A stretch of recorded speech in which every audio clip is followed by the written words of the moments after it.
44º dia. Levítico 4, de 1 a 5. Capítulo 4, versículo de 1 a 5. Então o Senhor disse a Moisés: Dê as seguintes instruções ao povo de Israel. É isto que devem fazer aqueles que pecam sem intenção, quebrando algum dos mandamentos do Senhor.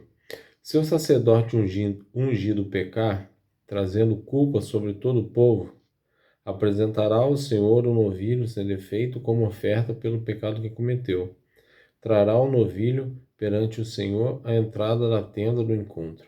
Colocará a mão sobre a cabeça do animal e o matará diante do Senhor. O sacerdote ungido levará um pouco do sangue do novilho para dentro da tenda do encontro. Molhará o dedo no sangue e com ele aspergirá 7 vezes diante do Senhor, em frente à cortina interna do santuário. Em seguida, o sacerdote colocará um pouco de sangue nas pontas do altar de incenso perfumado, que está na presença do Senhor, dentro da tenda do encontro. O restante do sangue do novilho ele derramará na base do altar do holocausto, à entrada da tenda do encontro.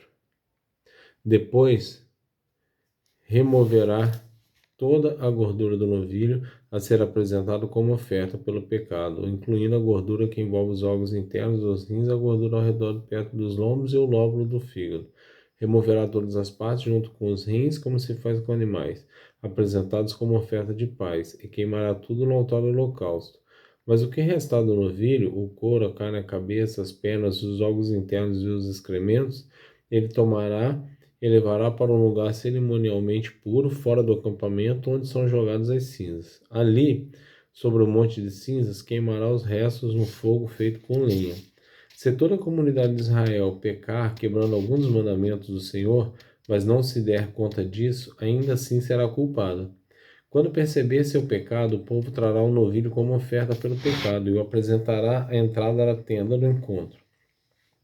As autoridades da comunidade colocarão as mãos sobre a cabeça do novilho e o matarão diante do Senhor. O sacerdote ungido levará um pouco do sangue do novilho para dentro da tenda do encontro, molhará o dedo no sangue e com ele aspergirá 7 vezes diante do Senhor, em frente à cortina interna.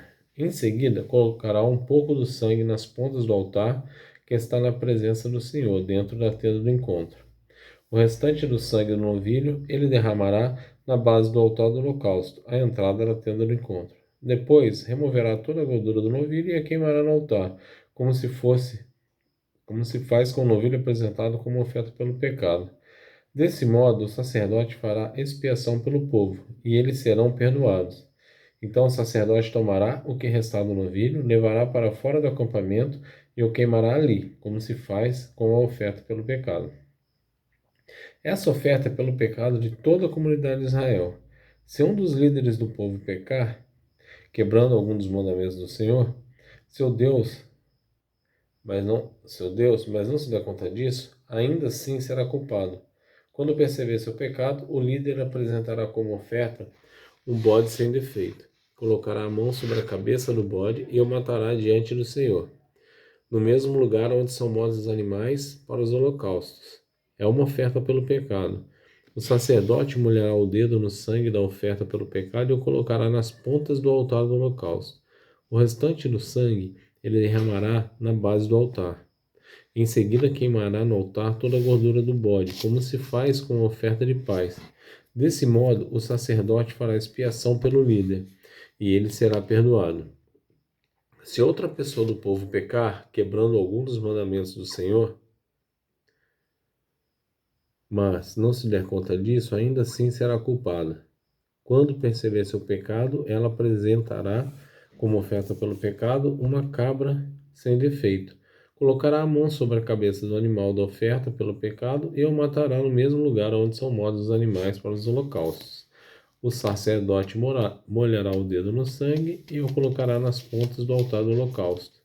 O restante do sangue ele derramará na base do altar, e em seguida removerá toda a gordura, como se faz com oferta de paz, e queimará sobre o altar, como aroma agradável ao Senhor. Desse modo, o sacerdote fará expiação pela pessoa e ela será perdoada.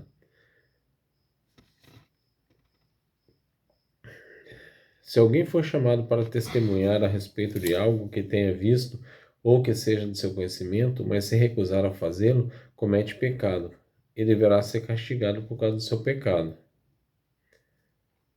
Se alguém, mesmo sem saber, tocar em algo cerimonialmente impuro, como o cadáver de um animal impuro, seja um animal selvagem, um animal doméstico, um animal que rasteja pelo chão, quando perceber o que aconteceu, deverá reconhecer a sua contaminação e culpa. Se alguém, mesmo sem saber, tocar em algo que o torne impuro, quando perceber o que aconteceu, deverá reconhecer sua culpa. Quando alguém perceber sua culpa, em qualquer um dos casos, deverá confessar seu pecado. Como castigo pelo pecado, trará ao Senhor uma ovelha e uma cabra do rebanho. É uma oferta pelo pecado, com a qual o sacerdote fará expiação pelo pecado da pessoa. Evangelho segundo São Mateus, capítulo 27, versículo 32. No caminho, encontraram um homem chamado Simão de Cirene, e os soldados o obrigaram a carregar a cruz. Então saíram para um lugar chamado Gólgota, que quer dizer lugar da caveira. Os soldados lhe deram para beber vinho misturado com fel, mas quando Jesus o provou, recusou-se a beber. Depois de pregá-lo na cruz, os soldados tiraram sortes para dividir suas roupas. Então sentaram-se em redor e montaram um guarda. Acima de sua cabeça estava presa uma tabuleta com a acusação feita contra ele. Este é Jesus, o Rei dos Judeus. 2 criminosos foram crucificados com ele, um à sua direita e outro à sua esquerda. O povo que passava por ali gritava insultos e sacudia a cabeça em zombaria. Você disse que destruiria o templo e eu reconstruiria em 3 dias. Pois bem, se é filho de Deus, salve a si mesmo e desça da cruz. Os principais sacerdotes e mestres da lei e os líderes do povo também zombaram de Jesus. Salvou os outros, mas não pode salvar a si mesmo? Diziam. Quer dizer que ele é o rei de Israel? Que desça da cruz agora mesmo e creremos nele. Ele confiou em Deus, então que Deus o salve agora, se quiser. Pois ele disse: Eu sou o Filho de Deus. Até os criminosos que tinham sido crucificados com ele o insultavam da mesma forma. Ao meio-dia, desceu sobre toda a terra uma escuridão que durou 3 horas. Por volta das 3 da tarde, Jesus clamou em voz alta: Eli, Eli, lama sabachthani, que quer dizer: meu Deus, por que me abandonastes? Alguns dos que estavam ali pensaram que ele chamava o profeta Elias. Um deles correu, ensopou uma esponja com vinagre e a ergueu num caniço para que ele bebesse. Os outros, porém, disseram: Esperem, vamos ver se Elias vem salvá-lo. Então Jesus clamou em alta voz novamente e entregou seu espírito.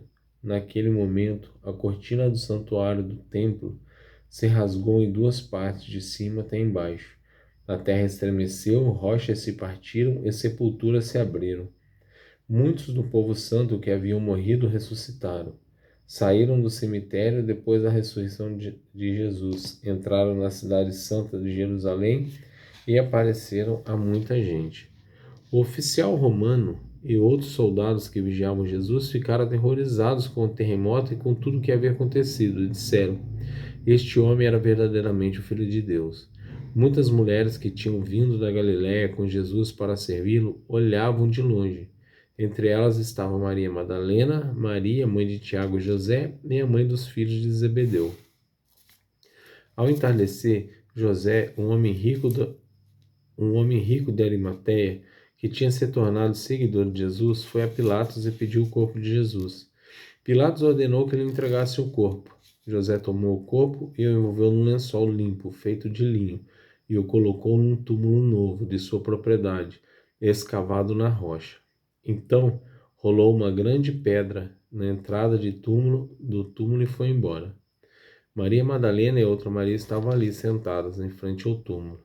No dia seguinte, no sábado, os principais sacerdotes e os fariseus foram a Pilatos e disseram: Senhor, lembramos que, quando ainda vivia, aquele mentiroso disse: Depois de 3 dias ressuscitarei. Por isso, pedimos que lacre o túmulo até o terceiro dia. Isso impedirá que seus discípulos roubem o corpo e depois digam a todos que ele ressuscitou. Se isso acontecer, estaremos em pior situação que antes. Pilatos respondeu: levem soldados e guardem o túmulo como acharem melhor. Então eles lacraram o túmulo e puseram guardas para protegê-lo. Salmo 21, versículo de 9 a 14. Tu alcançarás todos os teus inimigos. Tua forte mão direita apanhará todos que te odeiam. Quando te manifestares, tu os lançarás numa fornalha ardente. Em tua ira o Senhor os consumirá. Sim, fogo os devorará. Eliminarás da face da terra seus filhos, jamais terão descendentes. Embora conspirem contra ti, suas tramas perversas não terão sucesso, pois darão meia volta e fugirão quando virem tuas flechas apontadas para eles. Levanta-te, ó Senhor, em teu poder. Com música e cânticos celebraremos tua força.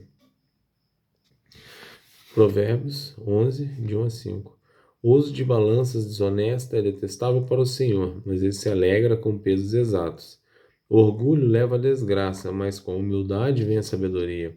A honestidade guia os justos, a desonestidade destrói os desleais. As riquezas de nada ajudarão no dia do juízo, mas uma vida justa livra da morte. A integridade dirige os passos do justo, mas o peso do pecado cai sobre os perversos.